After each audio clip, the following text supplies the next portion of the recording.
Sveiki, mani sauc Megija, un šī ir mana suņu meitene Čita. Viņai ir 11 gadi.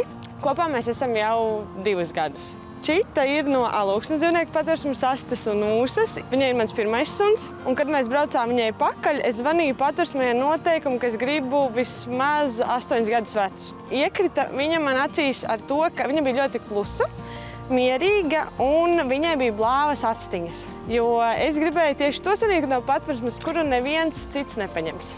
Un mēs gājām viņai garām, es ieraudzīju tās baltās actiņas, mēs aizgājām līdz galām, un mēs nācām apakaļ, viņa jau sēdēja stūrīti, un tad es sapratu, ka laikam tas būs tas manējais, tas mierīgais. Man bija svarīgi, lai suns ir senioru vecumā, jo viņus tieši arī vismazāk adoptē. Par viņas dzīvi pirms patvērsmes mums minēja patvērsmes darbinieki. Patvērsmē viņa bija 2 gadus. Viņas saimnieks laikam iepriekšējā stārī nesatika patvērsmes darbinieki. Viņiem kā cits paziņoja, un viņa bija viena mājās. Viņa bija pamesta, nebija tur ne īpašnieka, ne saimnieka tajā mājā, nekā. Un pirms tam laikam kādu laiku viņa arī bija klaņojusi apkārt. Mēs paņēmām Čitu mājās jau pirmajā dienā. Un jau sanāk pēc stundiņas, varbūt, kā mēs ieradzījām, mēs izgājām pastaigāties. Tajā brīdī es pat nebiju varbūt tā kā sagatavojusies to suni adoptēt. Mēs aizbraucām uz veikalu, nopirkām visu atbilstoši viņas izmēram, un tā mēs arī aizbraucām mājās. Kad ieradāmies mājās, Čita iejutās ļoti ātri. Viņa uzreiz saprata, kur viņas gultiņa, kur viņa ēd, jau taciņas ļoti ātri atrada.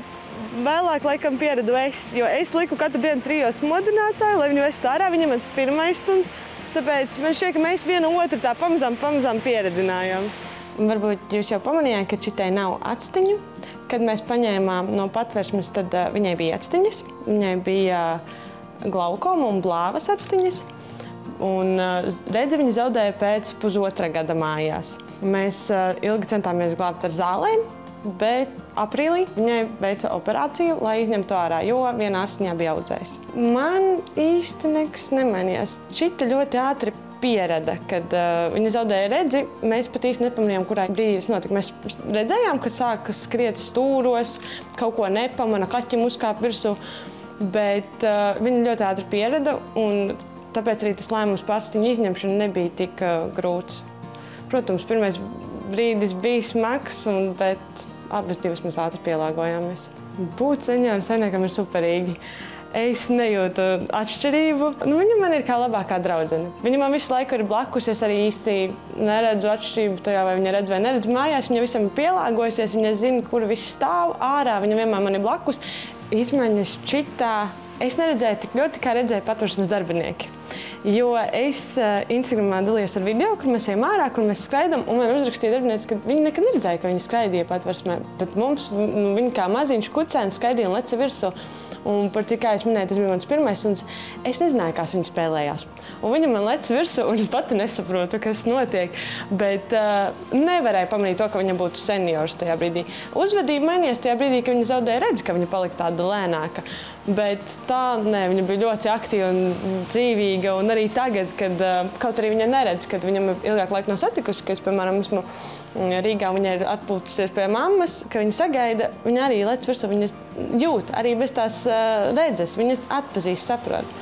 To mīlestību un pateicību no Čitas jūt tā, ka viņa man neko slikti nekad nav izdarījusi. Man nekad nekas nav bijis sagrausts, nevieni apavi nav cietuši, pilnīgi nekas. Viņa visu laiku ir blakus. Ja būs slikti, viņa sēdēs blakus ar mani kopā. Ja būs labi, mēs iesim ārā pastaigāties. Vienmēr tā kā ir, kā mana ēna, kā mana otra pusīte. Čita ir mūsu mazā zvaigzne.